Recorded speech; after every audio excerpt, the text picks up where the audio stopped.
everybody. Hi. Welcome to the program. I am your host for this week's installment of the Jeff Gerstmann Show.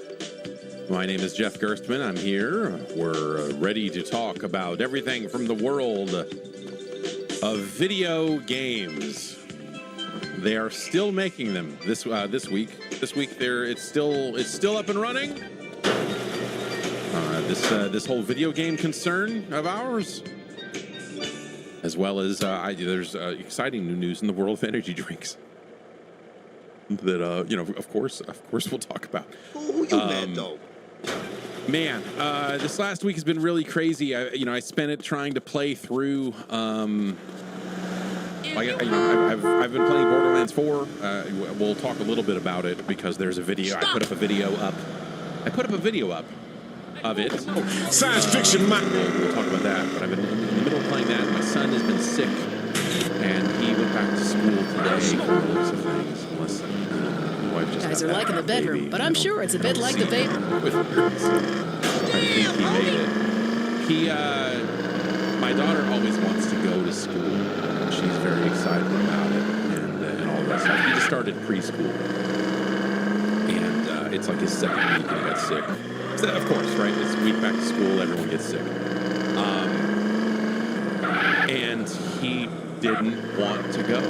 This is the first time, like normally when he's sick, he is up in his room and he is like frantically trying to get out. He is trying to get out of that room constantly.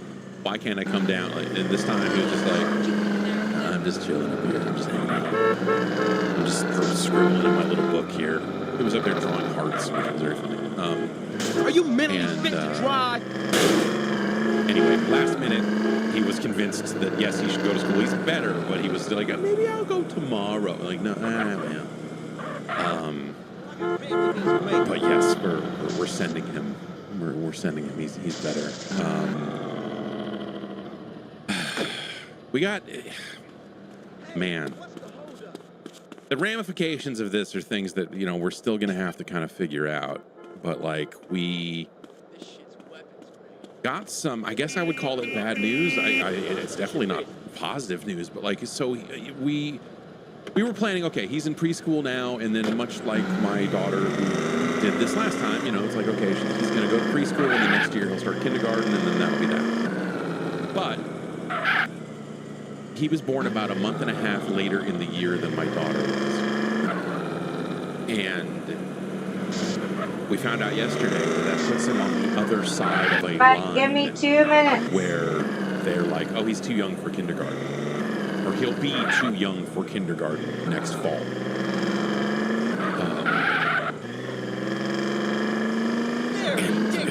Fuck.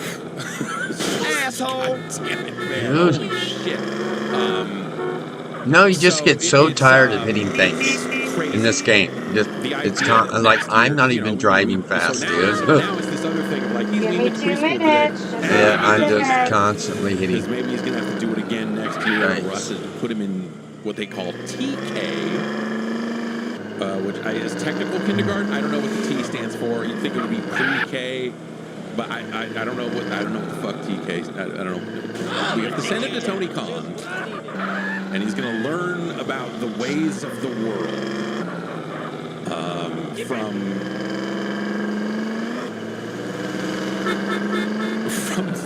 currently the world's best wrestling booker. So I don't know. He's going to end up. I think QT Marshall's going to push him down at some point. Do you hear how many times I hit stuff? Someone will end up in a match with him. It's just fucking nonstop, dude. So yeah, I don't know. The pong,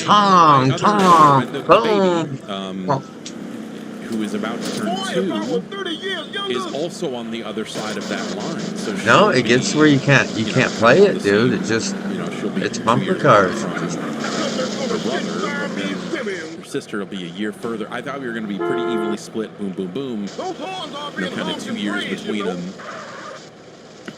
But now on the other side of this line, like teachers are retiring and leaving their positions and all this stuff. Like everything we liked about the school setup in our particular area has changed, and now it's just like this all is starting to feel a little bad.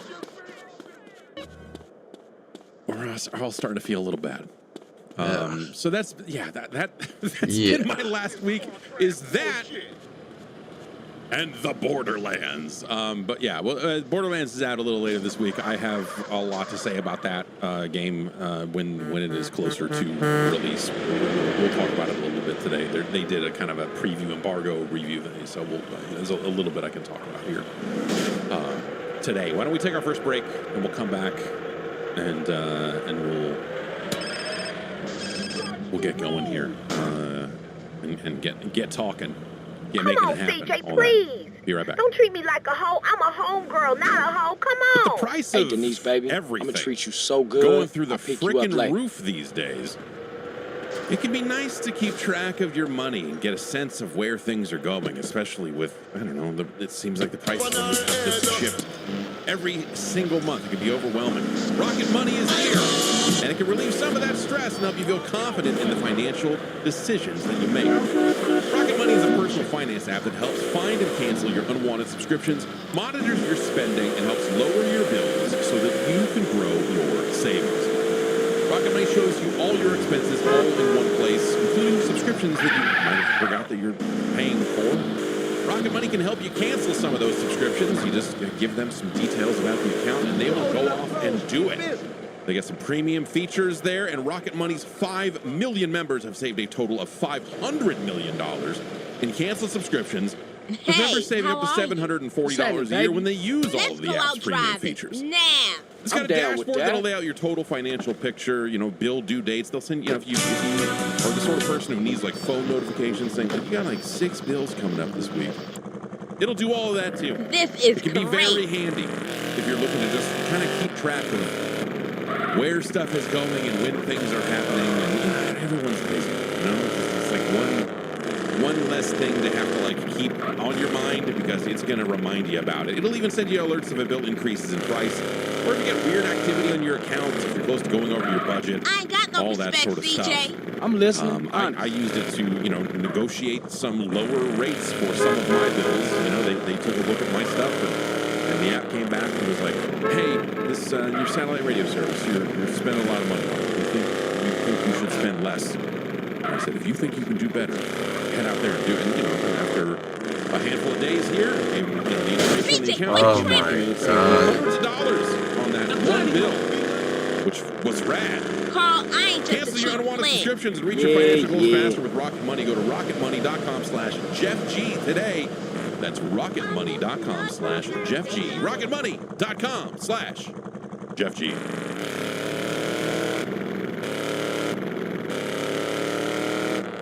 Meanwhile, while we're doing all this school stuff, my daughter, who's in first grade, the oldest, the 6, she's 6. Let's go dump on some busters. Come on. Is doing Denise, you great. ain't like no She's school. got homework now, and she's starting to do that. And we got homework that it was like the first day she brought home homework. We opened up the book to the first page and look at it, and my wife and I could not figure out what they were asking. Take me home, Romeo. I've had 3 kids, but I gave them away. Kids here, like us frantically going, oh shit, we need to figure out. It was like a weird thing where they wanted to like.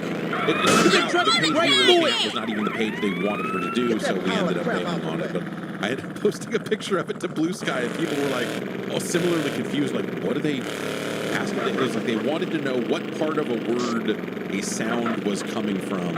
I'm an But excellent then it judge had of like character. room for 3 letters, and it was a picture of something that was a 4-letter word, like mask or lamb or something. And I was like looking at it, going, I get it's a 4-letter. You got 3 spaces here. What are you actually asking me to do? It was a very weird thing. Last night, it's been over the past couple of days here, but last night she asked again. I think I taught my You daughter do like me, don't you, multiplication Carl? last night. I'm listening. Honest. I think I taught her repetition will be key here, but I'm pretty sure I taught her how to multiply. And it's crazy. It's How a about a little crazy fun? feeling. Because she's really good with math, and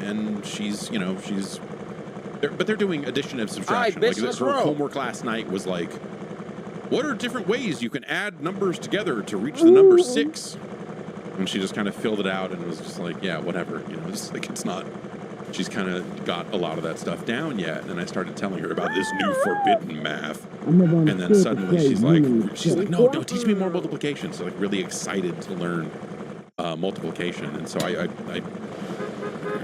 was worried. It's like, I'm going to teach her wrong. We're going to mess this up. You know, as I was kind of walking through it with her, she seemed to get it. You know, she was still kind of counting on her fingers and figuring out different aspects of it that way. But it's there's a lot of cool stuff about parenting. It is hard. It is crazy, and you don't ever sleep. There's a lot going on. There's a lot going on with parenting. But in the middle of that, you get to feel like, holy shit! I taught a person how to do that. This little person is learning things based on, and then you're like, oh geez. She was playing Infinity Nikki the other day while I was over here watching a cutscene of someone getting shot and stabbed to death, and I'm like, I should. Hi, everyone. I am your new editor-in-chief. How many of you have written for a paper before? I've tweeted. You've tweeted? I'm in a group text. Terrific. I hope it's not too disruptive to have me sort of shake everything up. No, don't be so self. You take the good with the bad, is what I'm saying. I'm trying to explain to her. It's really messed. It's a hard thing with my son too, because he wants to play so much. He just wants to play We Love Katamari all day long, and I'm sitting on a copy of Ghost of Yote, which I need to play. Oh, I love your outfit. Is not the game that I was just talking You about. look beautiful. I love your train back there. Yep. I'm playing like 9 games I at love once it. I already. love it. But I can't Beautiful. play the samurai. I cannot play the sword stabbing game with the kids around. I can't shoot people in the face with the kids around. And so it's an interesting mix of like, I have to. It's a situation where I have to tell him, no, you can't play the game you want to play. We're not going to play video games right now, as I am actively playing a video game. It's a really the line of work I am in is really it makes these arguments about you're playing too many video games extremely hypocritical sounding, and I'm having trouble navigating that aspect of this. It's like, well, this is my job. No. And I had to explain, like, okay, this No, game I'm boys playing right don't have now is not movies. going to be out for another 3 weeks, and I am in the middle of playing. And part of what Just Dad does is he nippies. comes Yeah, in here just nippies. and he swears about Not video boobies. games. Yeah, and babies have nippies. Only women have boobies. That's a slower process. Yeah. My daughter picked up multiplication a lot faster than she picked up what I do for a living. When you which get is not. Hey, the window's That's open. pretty Get par clothes for the on, course people. With all of the people that have been in my life over the years. When you get big like your mom. Anyway, we were talking about Borderlands 4. There's a video. I put up a video of. Oh, really? Gold. I put Whoa. up a video of Borderlands 4. That's a little They extreme. had kind of a hands-on preview thing $250,000. last week. Hold it. You love it. And Hope you kick some ass. Best not to mention where you it's a got very that, okay? particular video because it's a very There are particular cultists everywhere, friend. section Hey, of get the out of game that window, they're baby, allowing and go get people to pajamas play and on. show Busy. for preview purposes. And so Come it on, came baby. with a lot of Get out of that window. That's not a joke. Daddy wasn't being funny. restrictions around, like, hey, don't talk about the story Go leading get up to this moment. Don't pajamas talk on. about the gameplay leading up to Hey, this moment, which hey, if go get taken literally pajamas is on. like, well, I can't. That means I can't tell you about any gun that I got or anything. Like, which ended up being kind of. Like I said, very, very restrictive. It ended up resulting in a fairly tight focus on this specific chunk of content, and so I'm not really sure what to say about Borderlands 4 here and now, on account of I have played a lot more of that game since recording that video, and so I'm kind of, like thinking about that chunk of the game. It is a boss fight. Like the chunk that is in there is kind of the area leading up to a boss, and it shows off some of the shooting. Surprise, surprise, and a handful of different guns and stuff. I think I'm trying to figure out what is it about that area of the game. But I think it shows a tonal shift. Okay. If one were to assume that was representative of the writing of the rest of the game, You know, I think like one of the big criticisms that people have of Borderlands now, you know, in this time before that game comes out, you know, kind of just talking about the franchise at large, I think one of the larger criticisms of Borderlands has become its writing, which is interesting. I think like that. I don't think that's necessarily incorrect. Like the Borderlands 3, I think really represents a spiraling out in the wrong direction for that franchise. Like, but I would actually say, again, as someone who has been spending a lot of hours thinking about the Borderlands franchise as a whole, not just, again, like we're not talking about Borderlands 4, we'll talk about that soon. It's out later this week. Borderlands 2 is also bad. Like Borderlands 2 is the game that I think people point to and go like, oh, this is when it meant something and this isn't that.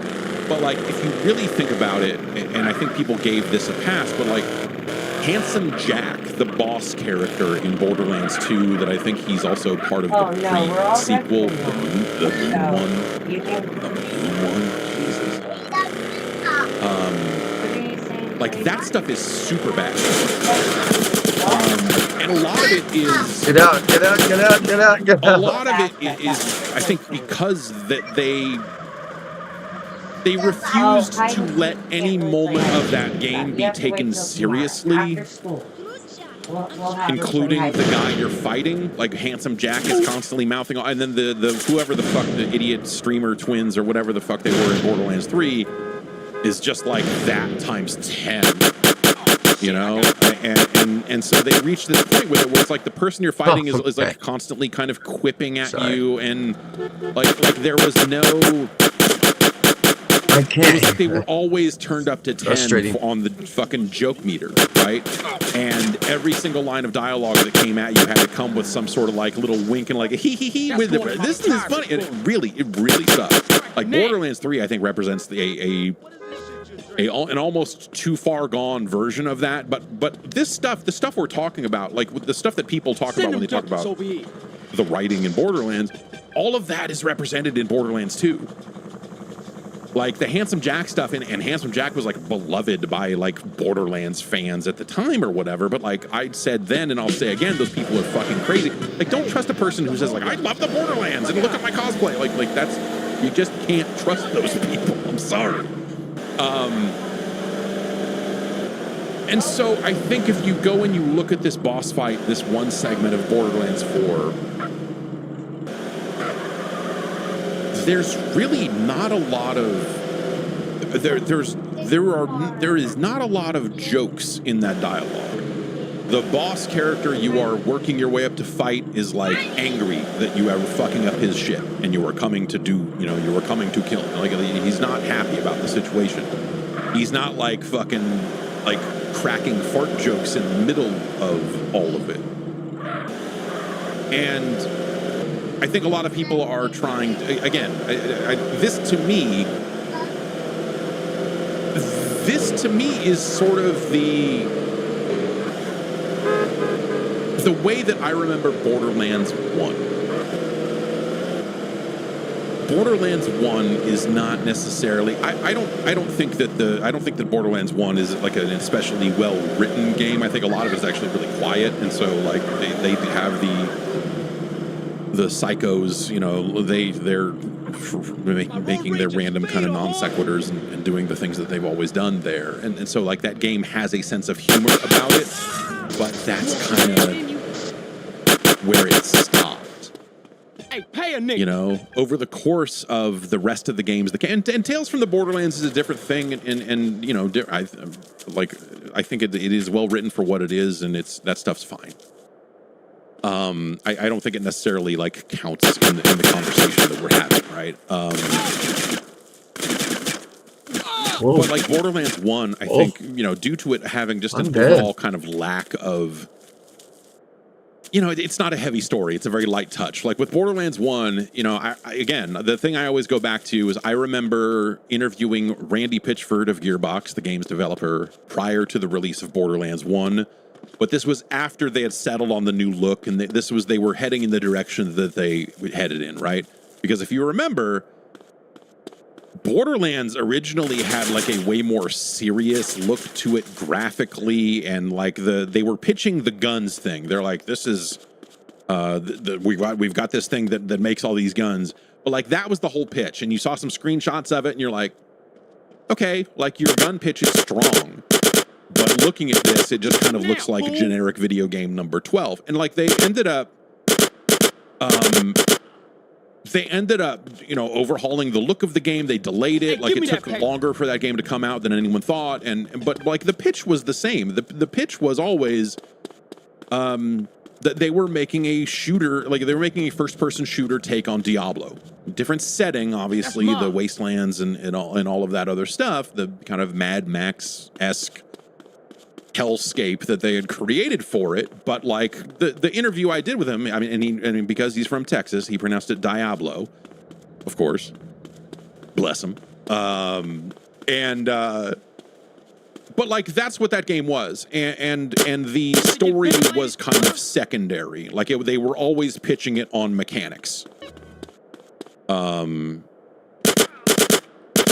They were always kind of pitching that on mechanics and as an action RPG. And, you know, as someone who was a fan of Hellgate London, a game that was a first-person shooter Diablo kind of thing, but was also trying to be an online game and all of this other stuff, Hellgate London had massive problems. When I tell you that I'm a fan of Hellgate London, I'm not hand-waving anything away there. That game was actually kind of bad. But there was not a lot else out there like it at the time. And so it was fascinating. It was exciting. It was like, oh my God, man. Like, this is God dang it, dude. I just, Diablo shit. I can't move the cursor without it going a huge amount. It's so unfair, dude. Diablo shit. And I don't know if it's my cursor, it's the game. And so, but it sure seems to coincide, shit, you know, at the worst possible that, times. Are kind of taking that in different directions. Borderlands was a very attractive proposition, and for me, Borderlands 1, and it's kind of a weird thing. I don't know. I don't feel this way about other franchises. This is literally the only video game franchise in the world that I have felt this way about over the years. But with Borderlands, there is constantly. Yeah, when Borderlands 2 came out, I felt this way for the first time because it was the sequel to Borderlands. I came out of Borderlands 1 going, man, there is so much potential here. These boss fights are absolute trash. One of them, the rat hive, you just stood still and aimed at the thing and held down the trigger until it died. It was just like, it was bad. They were bad boss fights. And you come away from that going like, man, there's so much they could do here to evolve this into something. You know, there's so many more systems they could be putting into this game. They would make it more, you know, they would like, oh, you know, and for me, it was always like, oh, if they did armor or something, then you could have cool cosmetic looks to your character. And they never went that way. You know, it was always these weird unlockable cosmetics that, you know, they weren't selling per se, but it was just like this meaningless, like, oh, here's a color scheme for this and a new head for your guy or whatever it was.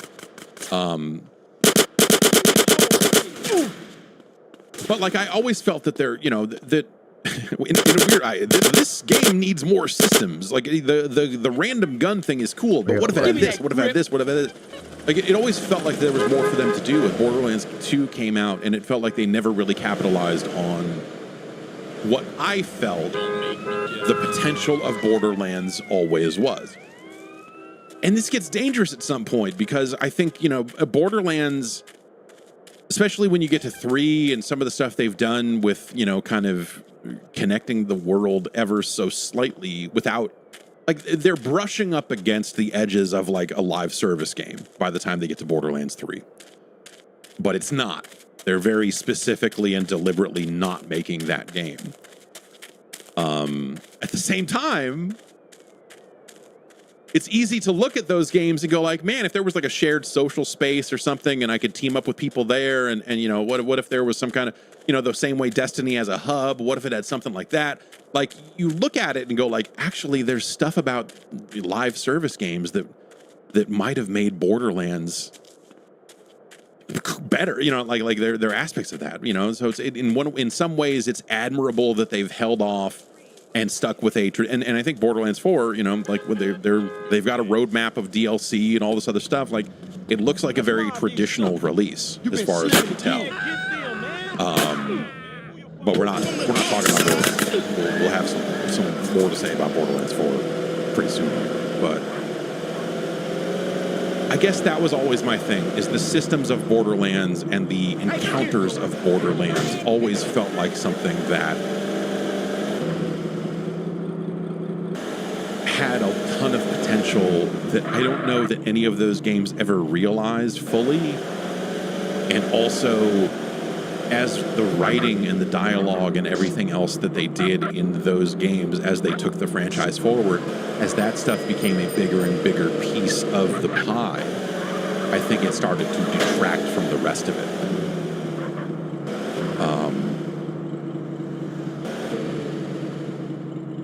And I think that, you know, like Borderlands 2 has a fair amount of stuff in it that you just go like, God, this stuff sucks.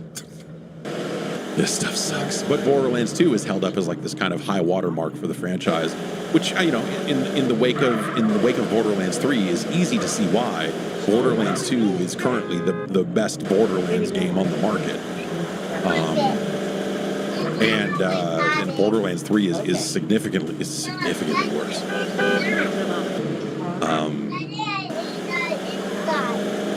But yeah, it's frustrating. Like Borderlands has always been this weirdly frustrating thing for me. Of just like, man, there's like, I wish that they did more systems stuff through these games or whatever. And all of that is to say is, you know, like I will have a lot to say about Borderlands 4 in a few days. And, you know, that game is out real soon now. The battery in my watch is almost dead as I look at it. Like, oh, that's not telling me the time. That's telling me my battery's low. I need that. And you know, it always felt like that they, you know, especially when you get to like, was it Tiny Tina's Wonderlands or whatever, it was this feeling of just like, oh, well, they found success by like trafficking in the worst fucking crap. Like the worst impulses of this franchise are apparently also very popular with a certain type of person, and they've gone and sold millions of copies of these games to people with fucking bad taste in comedy. I don't know. Like it's hard to have the conversation without coming off as maybe a little snobbish about it. But when it comes to senses of humor and comedy, like I will be that guy. Yes, as woof is the word woof. Like there's. Like, that stuff is just fucking bad. But, like, also people got way into cosplaying as those characters. And I mean, they managed to fucking turn it into a movie. It's not a good movie. But I'm sorry. If you played Borderlands 3 and went like, but that game's good, which someone did. I forget where I was. Oh, it was... I mentioned something in the video that went up last week. The Borderlands 4 video that went up last week. I was, saying some of this same stuff about Borderlands 3, and there was some YouTube comment. I'm like, I don't get the part where you say Borderlands 3 is a bad game. I'm like, okay, then you're fucking, like, I don't know what to tell you, man. You like bad shit. It's cool. A lot, I like a lot of bad shit too. Everyone does. Everyone's hypocritical about their likes and dislikes, taste and all that, whatever. Okay, cool. Lager light or light. But Jesus Christ, man, Borderlands 3 was a disaster of a video game. Just structurally and the writing. I mean, the writing was like that's maybe the kind of other thing I would say about the Borderlands franchise up to this point is people hang all of their criticisms on the writing of Borderlands 3. And it's not just that like some of that writing was also bad in Borderlands 2 and certainly in the pre-sequel, which doesn't get talked about a lot, but fuck that game. It's terrible. It is the worst. It is in some ways, even though the writing is less insufferable than Borderlands 3, it is way worse. It is way worse of a game. But like, I think the writing gets the bulk of the criticism, but I think also, the concept, a lot of the stuff in Borderlands 3 is like that stuff's bad too. So whatever, I don't the game is out September 11th. Never forget. So we'll have more to say about it You're gonna have to apologize pretty for that soon, shit. I assume.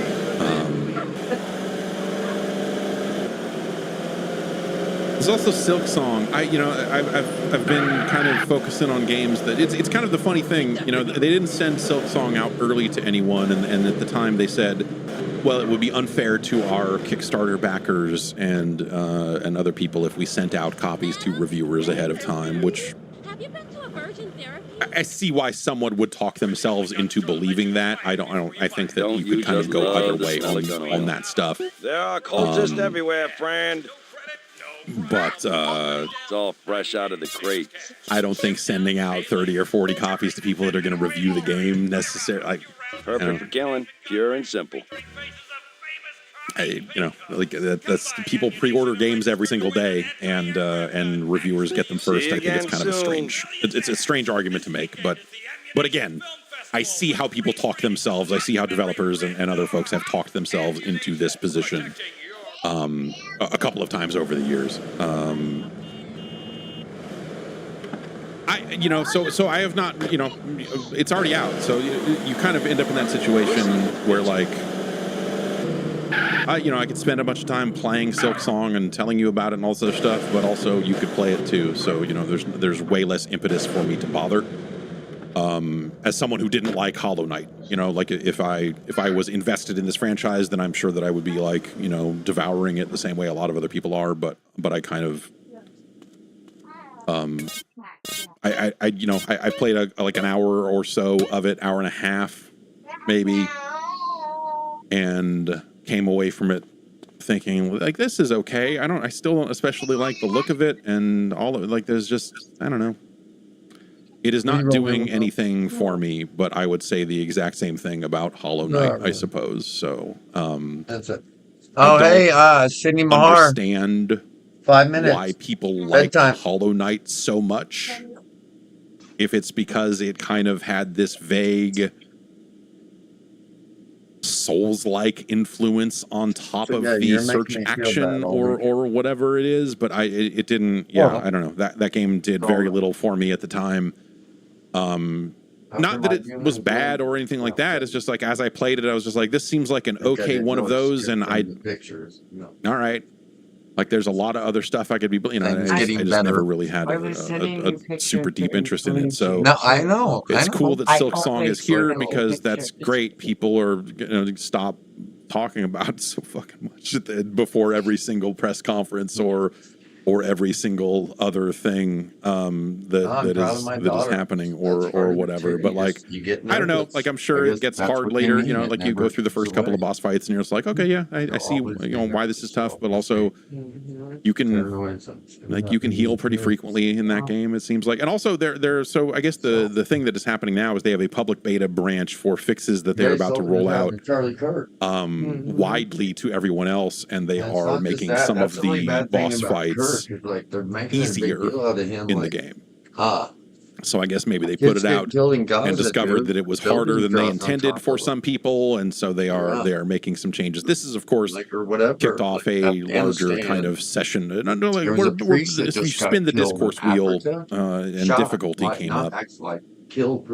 And so we're kind of having, and also price came up. The two conversations coming out of Silk Song are, difficulty in games, which people I think are reacting to, especially the upcoming changes in difficulty in the game on both sides of it. You've got people saying like, oh, why can't games be hard? Like games should be genuinely difficult. It's okay for them to be hard. It's and then you have people on the other side of it saying like, this is way too hard for me.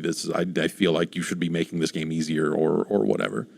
If only there were like settings you could put into video games that could make them easier or more difficult for people who wanted to have things one way or the other. But sadly, that'll never exist. I guess there's just no way for us to do it.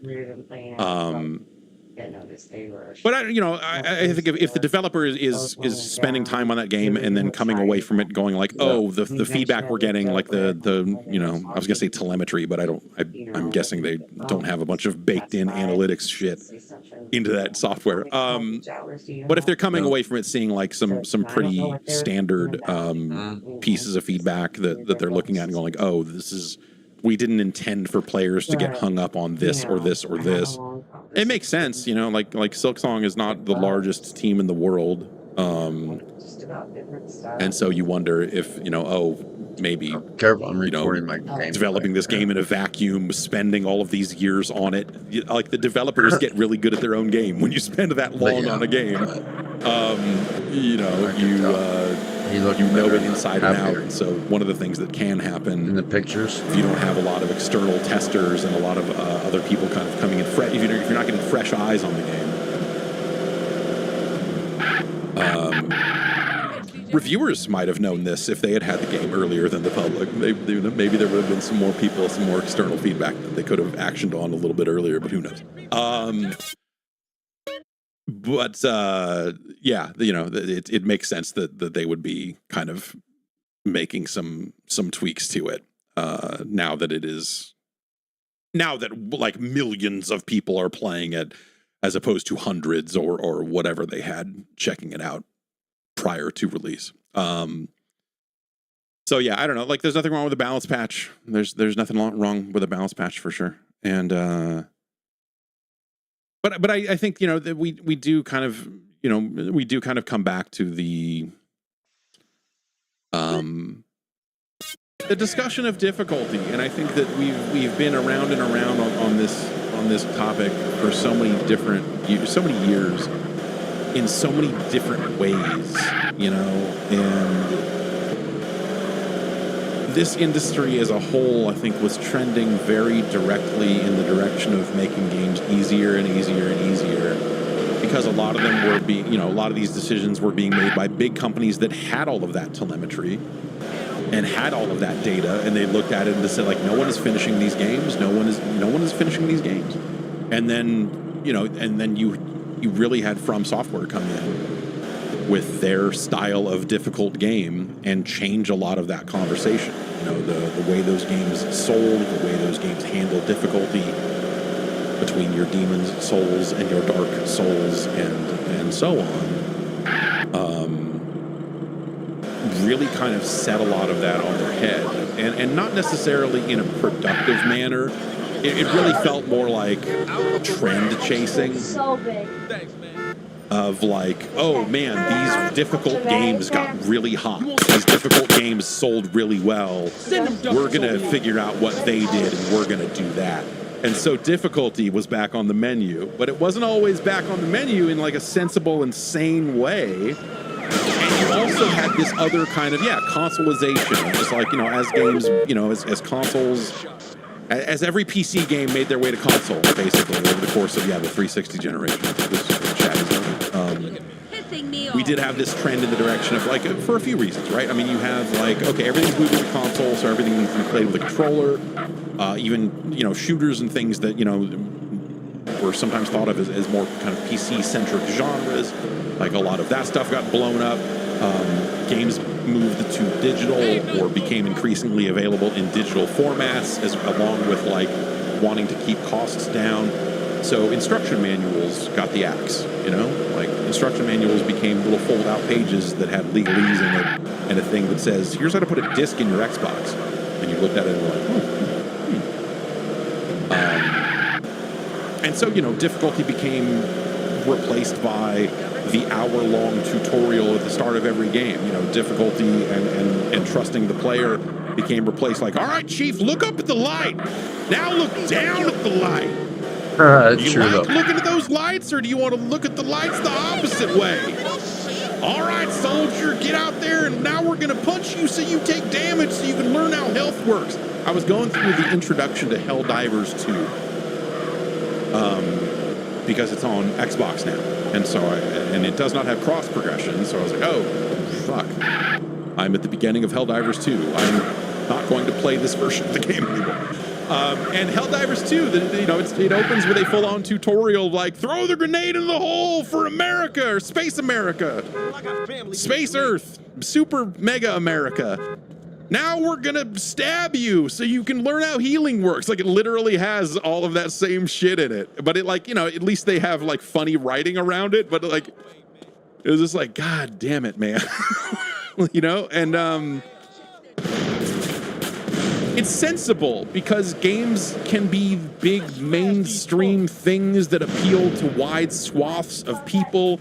And when those games break big, you have to try to make these assumptions like, and this might be someone's first video game that they have played in 10 years, or this might be the first time they picked up a controller to play something that isn't Madden, or, like you never know. And so you have to kind of create that knowledge. You have to build that knowledge. And it's something that I'm trying to breed out of this podcast a little bit, is because I while it is still now my true, guy's shooting at me. Is that the shits makes and me giggles crazy, or what? and it's a habit that I think started for good reasons, but sometimes can be frustrating to long-time listeners, is that sometimes I will recap things a little too much. Because in the back of my mind, there is always that, like, this might be someone's first episode of this podcast. And that is probably quite literally true. And so you don't want to assume that everyone listens to every single episode of every single thing and knows every single thing. And so I'm trying, there's a balance there of just like, okay, I don't, I can't sit here and bore people with like, okay, to recap everything here, but you do need to do some of that because the studies have shown, and by a study, I mean me reading comments on podcasts for the last 20 years, even the people who listen to the podcast barely listen to it. You do have a ton of people who are coming into a thing fresh or like, what the fuck are they talking about? And so, yeah, there's a lot of reasons to kind of recap and do, like all of that stuff on a podcast, but you have to find the line because otherwise it makes everyone else crazy. But like, it's the same basic idea, right? Is, you have to assume that, like Halo is a great example of like, there were probably people who went into that first Halo game having not played a game in a long time, but because Halo was so popular that they ended up appealing to a lot of new players. And so it was good of them to start it with just like, dude, here's how you, especially at a time when the first person shooting on a controller was sort of a magical, strange thing, to have something that was just like, all right, Chief, move over here and stare at this stuff. You need some of that. But we need to find ways to balance that out, right? I mean, how many logs must one crouch under over the course of video game history before we've crouched enough? And how difficult do you really want your games to be? This it? And is it okay if a significant percentage of your player base never finishes your game because it's too hard for them? I think different developers are going to come up with different answers to those questions. But I do think that the conversation around Souls games and Elden Ring and all of that stuff, I do think that the people that say there should be no options, I think that stuff's bonkers. That's mine. I think that like hard games should be hard, and it's fine to have games that are very difficult by default, and I don't think that there's any issue with that. Elden Ring and like all that stuff should be exactly how it is. Like I would never come in and say like they should make these games easier for everyone. They should, because people like that about them. One of the standout things about From's releases has been that they are that specific type of difficult. But nothing gets taken away from the players who like that if the game had options. Yeah, then my duck is now. And so in this Silk Song thing, I mean, and I haven't played enough of the game to necessarily have like this stuff down. Like if people are mad about bosses being made easier, and then like I said, there are people on both sides of that argument for sure. you know, you could always have difficulty settings. We've had difficulty settings in video games for 40 years. You know? Or more. I mean, more, literally more. You know, Atari 2600s had difficulty switches on them. If you wanted the small buckets or the big buckets in Kaboom, you just had a switch that you could flip. You could flip it in the middle of a game and it would still work because that thing is a fucking insane weird machine. You know, I'm a big buckets man. I think the small buckets is just no fun. But I'm a small Space Invaders man. You can make the Space Invaders ship twice as wide, which makes it easier for the enemies to hit. And so I think the hard mode in Space Invaders for the 2600 is also garbage. Come on, homie, move. But like the thing that's, you know, so we've seen games, you know, I don't want to say Assassin's Creed did this.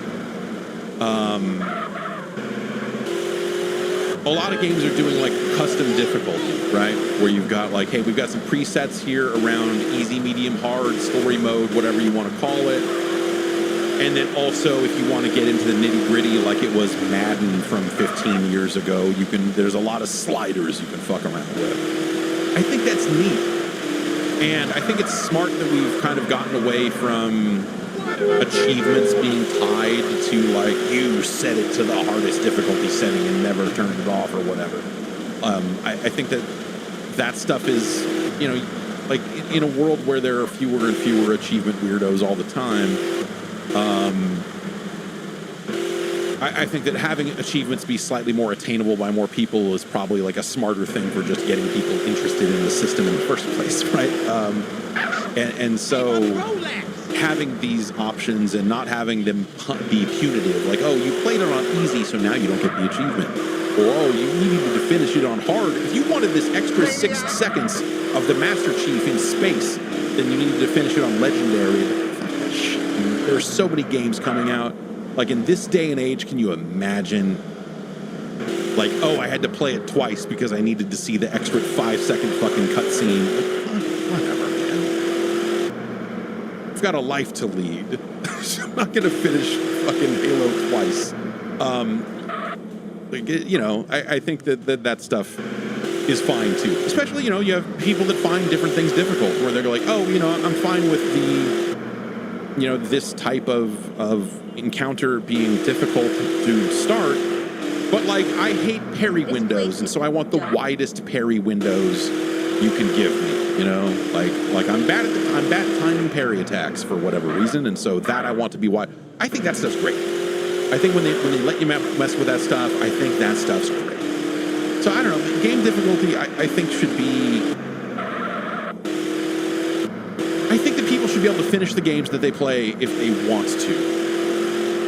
And that games should have toggles and settings and whatever to enable those players to play it. I think that's just smart as like, hey, you bought a thing, you should be able to see it through. You should be able to see this content. And it shouldn't be something that is taken away from players who want that traditional, you know, more difficult experience. If anything, I think that we should have more settings that let people go further in that direction if they want to. But in a world where people are moving from game to game, or people are new to games, and you know, one of the big problems, you know, one of the big problems that everyone is trying to address by putting all of their games on multiple platforms is that idea of like, hey, we want people to play games and buy more games. If people buy a game and they play 20% of it and go like, I could never figure out how to make Spider-Man swing right, so I fucking put it down. It's bad for the video game industry at a certain point if you're not making games that are going to attract those people into engaging with the game and hopefully buying another one down the line.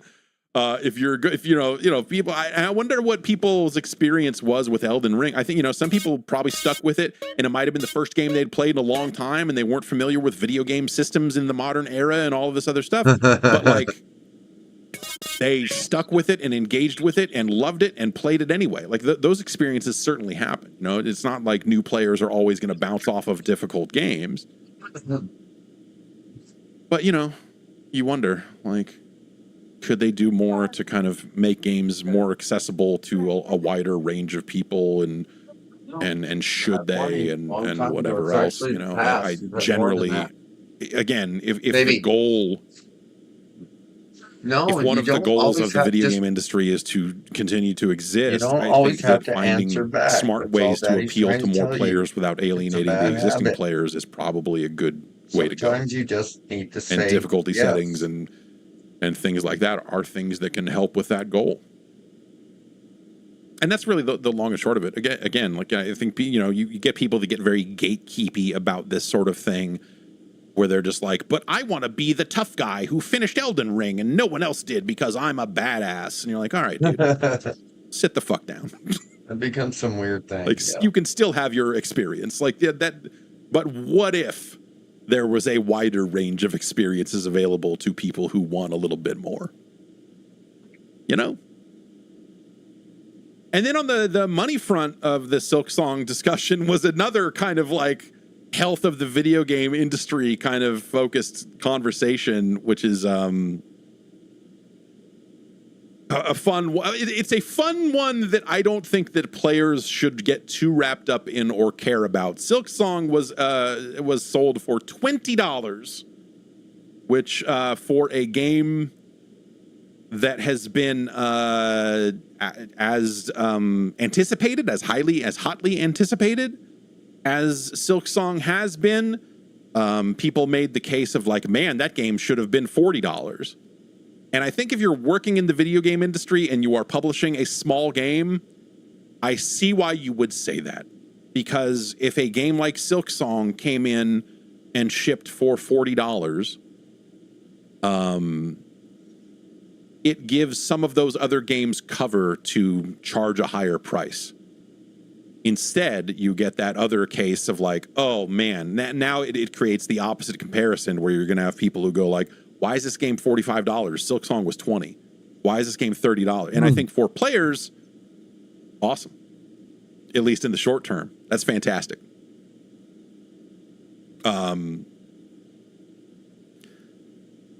But for the when I see like other independent developers going like, fuck, like, god damn it. They shipped it out of nowhere and fucked up a bunch of release dates, and they only charged $20 for it. So people are going to have like a fucked up value conversation around all of this and come away with a strange sense of how much games cost to make and this and that. And, you know, like Silksong is obviously like a very unique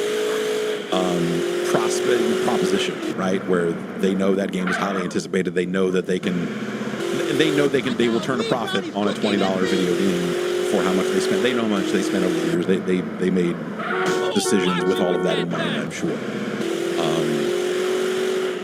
But like at the same time, you know, other developers that are out there trying to make it.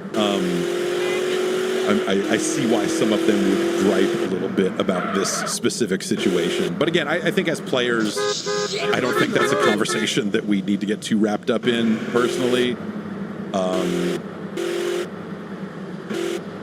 But I get it. So I feel like those have been that, and what the Chinese localization is bad, right? They had robots do it, and it sucks. Is that what the situation was there?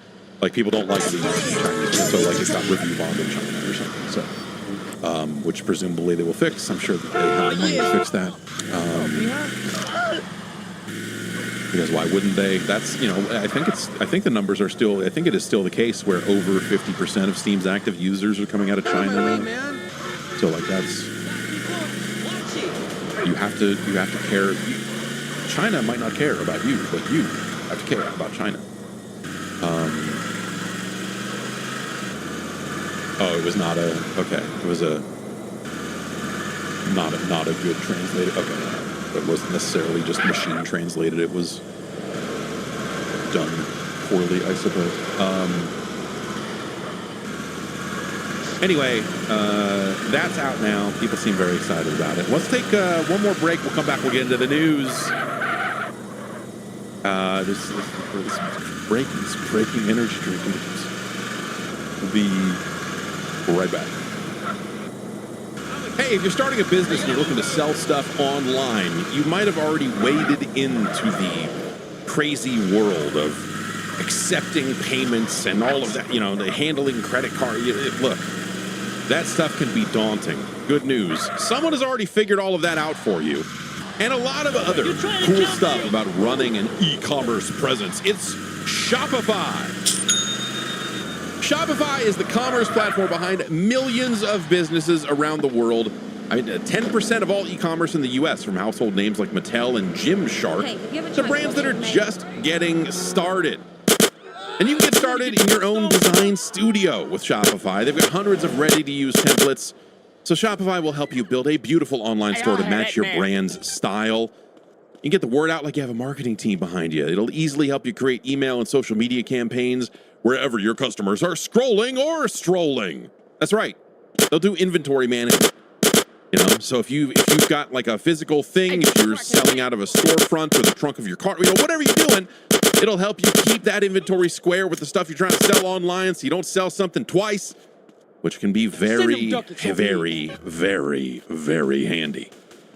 Look, if you're ready to sell, you're ready for Shopify. Turn your big business idea into... with Shopify on your side. Sign up for your $1 per month trial and start selling today at shopify.com/Jeff. Go to shopify.com/Jeff. That's shopify.com. God damn, dude. Jeff. Oh, sorry. No, it just ignores bullets. No, I'm gonna cry. I'm about to cry, Mom. Like, tears. Really, like, tears. Like, I'm about to cry real tears, dude. We're here with the news. Because you're sitting there, like, shooting, and you're like, yeah, how come it's not... Someone on the oh, my God, it just... Star Wars Outlaws team... I'm not doing this. I'm not doing this. Switch 2. Sorry, I'm not. I can't. Was talking on social media about game key cards. No, you're sitting there and you're shooting your gun. And you're like, why are the bullets not? Don't have the game on them. That's really just a I'm plastic sure there's a serial reason, number dude. that you stick I'm in. sure And you have there's to a download reason the game I'm from the fucking internet. retarded. Which is, people have right? not been I'm sure it's me, right, Mom? Conceptually, from a I'm sure it was me. I'm sure offline the recoil was too big, right? And so it was missing them, and I thought this was interesting. This story made the rounds. I'm sure it wasn't. They were lying just to kill me, right? I'm sure they weren't breaking all the rules, right? Just to, and no, I'm like crying, dude. If you're looking for energy drink coverage outside, because you're like, this isn't working. Like it was just, and you can feel it. You can just feel it ly, dude, and cheat. And it breaks your heart. You're like, I don't want to play this anymore, dude. I don't want to. No, it makes you weird. That's what Jeff was just talking. No one's fucking finishing these games, dude.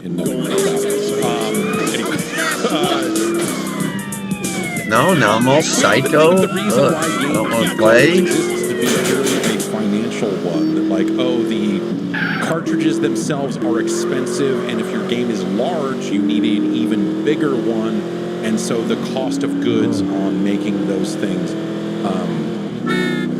is prohibitive, and so that's why larger games are opting for the game key card instead. It's not always larger games, but there's certainly something of a pattern. But Rob Banton, who is an audio architect on the Snowdrop engine, which is Ubisoft's internal engine, I really needed you to drive. Cited the speed of the Switch 2 cartridges as an actual issue here.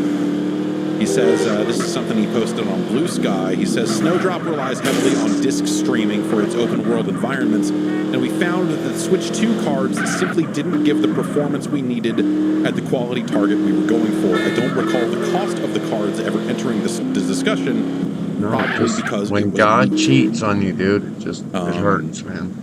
He then went on to say, I think if we designed a game for Switch 2 from the ground up, it might have been different. As it was, we built the game around SSDs as the initial target platform, and then the Switch 2 came along a while something wrong. In this case, I think our leadership made the right call.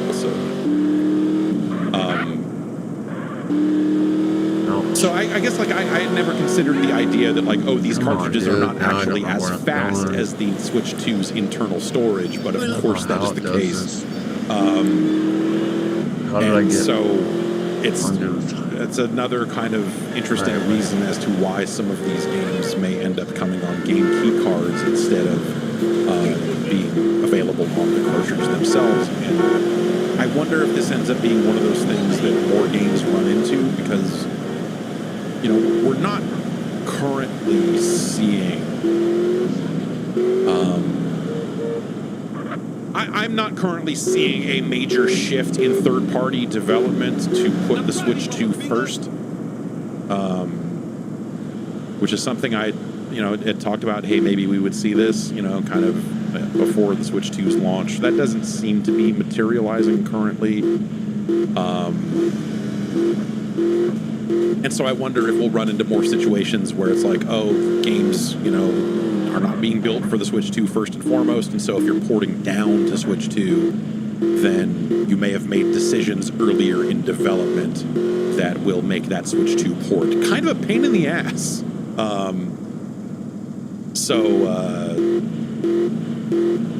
So yeah, it's that's an interesting kind of just I don't know, like another kind of, you know, there's been a lot of discussion around third-party Switch 2 development and who's got dev kits and who doesn't, and the reasons for that are crazy.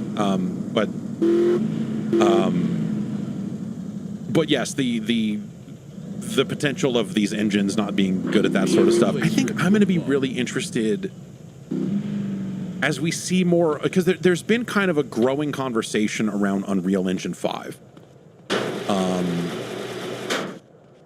And shader stutter, as shaders are compiling on the fly, and how does that look in a lot of games? I'm not talking about Switch 2 per se, but like the UE5 is you know, the way it handles shaders, like shader stutter is becoming like a much larger topic of conversation around a lot of games right now. And UE5 games on Switch 2, I wonder if that's going to be... Have we seen any yet? I'm trying to think if there are any UE5 games on Switch 2. But, like, Borderlands is scheduled to be... I have not seen that game on Switch, but I believe that...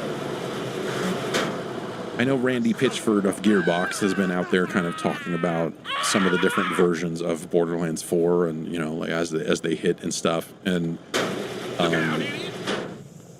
I'm kind of curious about that.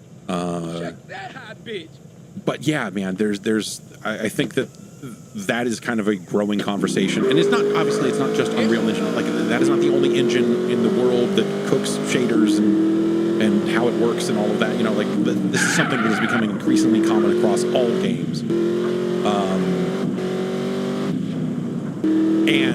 You know, this is something that I think there will eventually be some sort of solution for, because I think developers and engine creators will have to do it. But we were talking last week about how, you know, Tim Sweeney of Epic was kind of like pushing back against some of the stuff in Korea and saying like, oh, hey, you know, developers need to optimize better. They're aiming at high spec and not low spec, and that's causing these problems. And, you know, and not necessarily talking specifically about shaders here, but just kind of UE5 games in general. And I thought that seemed weird, but like, you know, it does feel like that we're, you know, this stuff is becoming more and more of an issue. You know, every time a game gets patched or your drivers get patched on PC, you know, it has to recompile all of your shaders all over again. Consoles don't have to go through this quite as much, but it is still a thing that exists. And, you know, you can pre-cook your shaders for your console release because you know that a PS5 is going to be a PS5, and you know a PS5 Pro is going to be a PS5 Pro.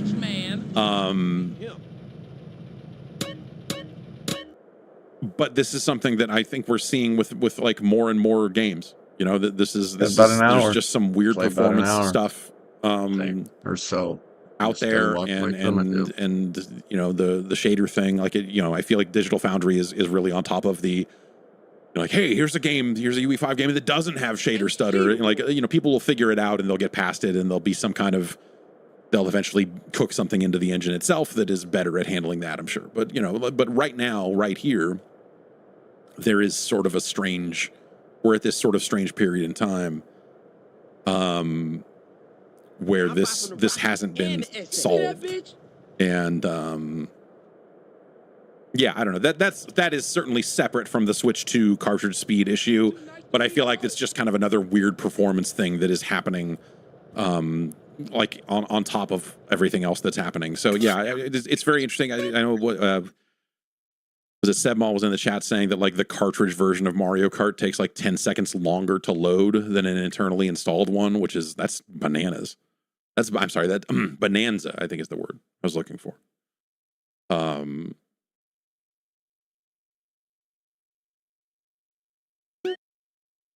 But the shader stuff is going to have to, I don't know, like, am I crazy? Like, that stuff has to be fixed. There has to be a better solution to this. This is something that Call of Duty has been dealing with for years. This is obviously like Street Fighter 6 has a lengthy shader compilation every time it patches and you launch it. Like, the big popular games are dealing with this, and just like having like these one-time loads up front, rather than compiling them on the fly, which can cause your games to hitch up and stutter while you're trying to play them.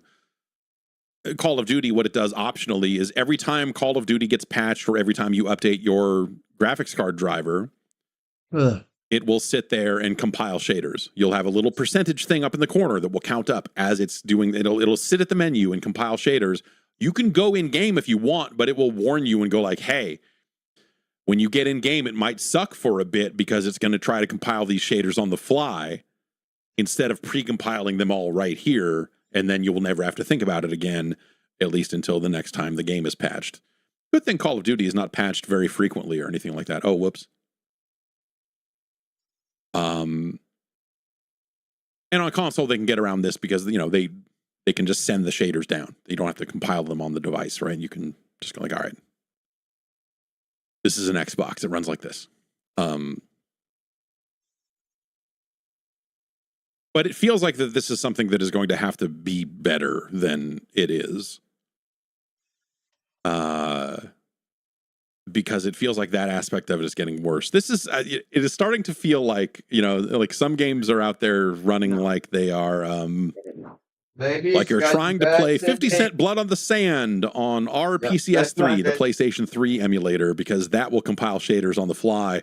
And let me tell you, 50 Cent will hitch and shake and stutter around, and you'll see in the corner, like, oh, look at this. It's compiling all this stuff on the fly. And then it all compiles and everything runs fine.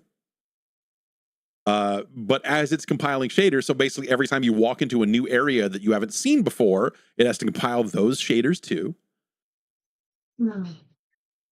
And so modern gaming has become, we've circled back to 50 Cent Blood on the Sand running on an emulator, modern video games. I don't know what I'm getting at here. We have really lost the plot. Let's move on.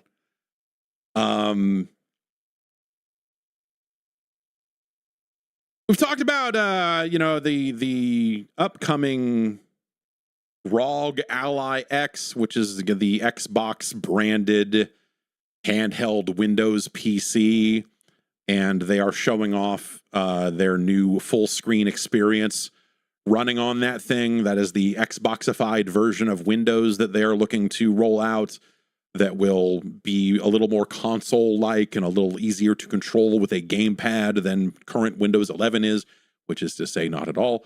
That's something they've let people get their hands on it, I believe, at Gamescom. But it had only been talked about in the context of that one device, the ROG Ally and the ROG Ally X.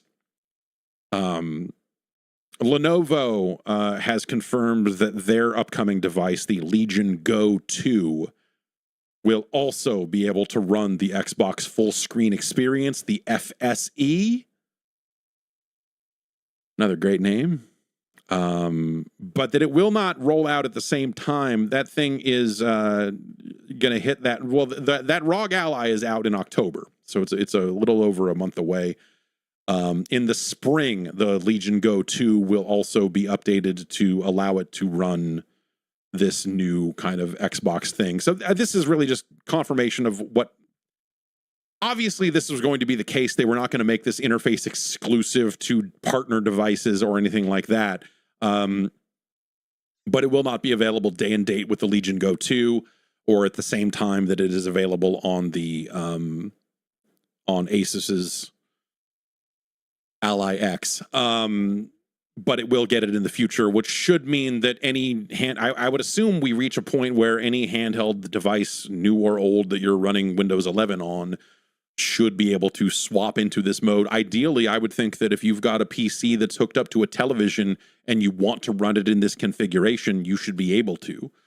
We'll see if they try to limit it to handheld devices, or if it's something they just let you toggle on to any Windows install, on a gaming PC or whatever. I would be interested to see what that ends up doing and what that ends up looking like. There's probably a lot more work they have to do to support a wide range of hardware and GPUs and all configurations and all of that stuff. But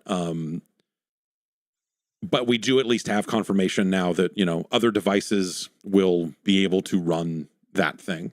These things are getting expensive, by the way. Hey, I don't know if you heard, but we're living in unprecedented economic times.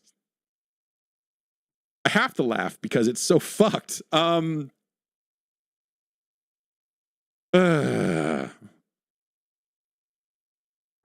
the Legion Go 2 is going to cost like $1,100. And that's for like the base model. I'm looking at The Verge here. They as part of their price announcement, because here we go. So if you want 16 gigs of RAM, 1 terabyte of storage, an AMD Z2, that's $1,100. If you want to go to $1,200, you can get 32 gigs of RAM. And for $1,349.99, you can get a Z2 Extreme with 32 gigs and 1 terabyte, or $1,479.99 for 2 terabytes of storage. $1,500 for a handheld PC. I mean, the thing's got a Z2 Extreme in it, which is, that's kind of up there, bestish in class in that category, right? But that's still not. $1,500 is a lot of goddamn money. Hey, baby. It does have Hall effect sticks. All of this stuff is obviously getting more expensive. We talked about the PlayStation 5 getting a price raise here in the U.S. There was a story going around last week that I don't think has been fully confirmed, that there has been talk about reducing the amount of storage in a PlayStation 5 by about 200 gigs, like putting a smaller hard drive in it to try to save costs instead of raising price in some territories, which, given the size of video games, having a smaller hard drive in it seems fucking like a wild choice. I don't know. This is sort of the other kind of piece of a lot of these components as we talk about game difficulty and wanting players to finish the games that they buy and wanting players to enjoy gaming and whatever. We gonna run, homie, or what? Well, let's make it happen then. What up, also, while all of those conversations are happening, all of these prices are going up in ways that are going to price the casual player out of the market to begin with. And so, younger, more price-conscious players are going to be driven more and more to free-to-play garbage. And, the types of players that are out there going like, I'm waiting for the next high, big-budget, single-player adventure from Sony Computer Entertainment America. Like, that's not a growing segment of players, right? Demographically.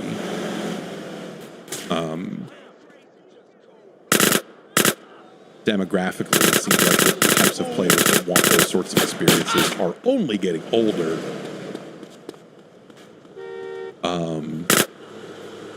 We'll see where that nets out, right? Obviously, you can always, if they do end up reducing storage in the PS5, you can go buy a hard drive and shove it in there. You just shouldn't have to. I don't know. I bought this PS5 Pro and I did not move the external drive over from my old PS5 because I forgot to. And I haven't needed it since. So I still have about 200 gigs free on this PS5. Those Katamari games are pretty small. Kids are playing that. So that's worked out pretty well. Keanu Reeves Did you in the really news. just disappear? Okay. With The a single odds. What are sentence the here. odds that those... IGN interviewed him. It was in the That's context what I mean, of an upcoming dude. movie he's in called Good That's where you Fortune. can't stand to play it, dude. I just don't know the odds of that. It is kind of an interesting, I'm sure it was genuine. I kind of clown on the idea of video game That sites that ability- cover music and movies and We try to make be all everything things to all seem people personal. and how they're bad at a lot Whatever of you it. call that. But I will say, Man, this they game did sure get seems to IGN just in the room with Keanu Reeves as he was promoting kick a you in movie, the face so that they all could the ask him a time, question about dude. Cyberpunk, which is kind of neat. Like little ways, just...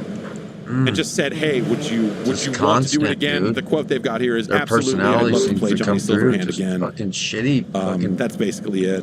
You think they're all But, Satanists? you know, the nature of the Cyberpunk. Like, obviously, really, they're working like... on Cyberpunk 2. And Like, you know, I know they joke about it and shit, but like... the nature I don't know, of man. It sure seems... the Cyberpunk story Like, you're fucking dicks, dude. is such that I think it would be kind of weird. But I'm you know, sure those like, guns it would be just weird to have him disappeared play when I was a 2 major steps, Mom. role in a My Cyberpunk character was sequel. literally 2 steps But I'm sure away. that there are certainly, whether it's like some I'm kind sure of that file was footage legit, or like dude. his band Sure is it was. showing on a TV in the corner or something. Like there are probably I'm a lot sure of it was- opportunities that you could put How Matt, may I further degrade Keanu myself, Reeves sir? into that game one way or the other. Because you could also go the No, other I'm way done. of I gotta having turn this like shit off, quote dude. unquote Johnny take it Silverhand anymore. without it being Keanu Reeves and have that make sense in world as wow, well. now my fingers But won't yeah, do what I don't know. want. Not much What of a is quote happening, because you know you're like, dude? hey, guess well, what's he gonna say? I'm wanting Fuck my no. food. What is I going lied on? when I said that guy was Okay, breathtaking. left. Fuck that guy. Left. What's he gonna say? Space yes, of course, I would love to bar. do it. Hope I would you love to work. choke I it love Now, to I work. don't know why As it a does working that, actor, I dude. love to be a Okay, working now actor, right? enter. I don't know why your hands just sometimes don't do what you want.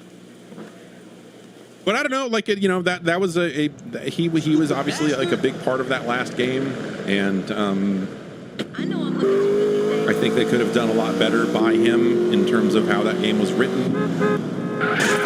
But they didn't. So I don't know. You know, Cyberpunk 2 is, you know, they're describing it as kind of being set in a future, like well, the quote here is the quote here from Mike Pondsmith. I can't. Yeah, I played it too much. Who was already. the That's why I can't take it Cyberpunk, anymore. said basically that it is like Now I Chicago just gone wrong. Very timely. can't do For, anymore. as the setting of the new Cyberpunk game. I play it for 3 hours, but I just can't. You know, I'll certainly be interested to see what they're working on and what a Can't lose Cyberpunk anymore. sequel Yeah. ends up looking like. Yeah, man, there's Can't do this anymore.